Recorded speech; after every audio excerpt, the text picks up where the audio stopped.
ഇന്ന് നമ്മൾ വായിക്കാൻ പോകുന്നത് സങ്കീർത്തനം 46. ദൈവം നമ്മോട് കൂടെ. ദൈവമാണ് നമ്മുടെ അഭയവും ശക്തിയും. കഷ്ടതകളിൽ അവിടുന്ന് സുനിശ്ചിതമായി തുണയാണ്. ഭൂമി ഇളകിയാലും പർവ്വതങ്ങൾ സമുദ്രത്തിൽ അടർന്നു പതിച്ചാലും നാം ഭയപ്പെടുകയില്ല. ജലം പതഞ്ഞുയർന്നിരുമ്പിയാലും അതിൻ്റെ പ്രകമ്പനം കൊണ്ട് പർവ്വതങ്ങൾ വിറകൊണ്ടാലും നാം ഭയപ്പെടുകയില്ല. ദൈവത്തിൻ്റെ നഗരത്തെ, അത്യുന്നതത്തിൻ്റെ വിശുദ്ധ നിവാസത്തെ സന്തുഷ്ടമാക്കിക്കൊണ്ട് ഒഴുകുന്ന ഒരു നദിയുണ്ട്.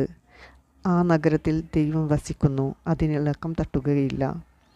അതിരാവിലെ ദൈവം അതിനെ സഹായിക്കും.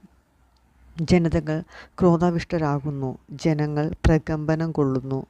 അവിടുന്ന് ശബ്ദമുയർത്തുമ്പോൾ ഭൂമി ഉരുകിപ്പോകുന്നു. സൈന്യങ്ങളുടെ കർത്താവ് നമ്മോട് കൂടിയുണ്ട്. യാക്കോബിൻ്റെ ദൈവമാണ് നമ്മുടെ അഭയം. വരുവിൻ, കർത്താവിൻ്റെ പ്രവൃത്തികൾ കാണുവിൻ. അവിടുന്ന് ഭൂമിയെ എങ്ങനെ ശൂന്യമാക്കിയിരിക്കുന്നു എന്ന് കാണുവിൻ. അവിടുന്ന് ഭൂമിയുടെ അതിർത്തിയോളം യുദ്ധമില്ലാത്തതാക്കുന്നു. അവിടുന്ന് വില്ലൊടിക്കുകയും കുന്തം തകർക്കുകയും ചെയ്യുന്നു. രഥങ്ങളെ അഗ്നിക്കിരയാക്കുന്നു. ശാന്തമാകുക, ഞാൻ ദൈവമാണെന്നറിയുക. ഞാൻ ജനതകളുടെ ഇടയിൽ ഉന്നതനാണ്, ഞാൻ ഭൂമിയിൽ ഉന്നതനാണ്. സൈന്യങ്ങളുടെ കർത്താവ് നമ്മോട് കൂടെയുണ്ട്. യാക്കോബിൻ്റെ ദൈവമാണ് നമ്മുടെ അഭയം.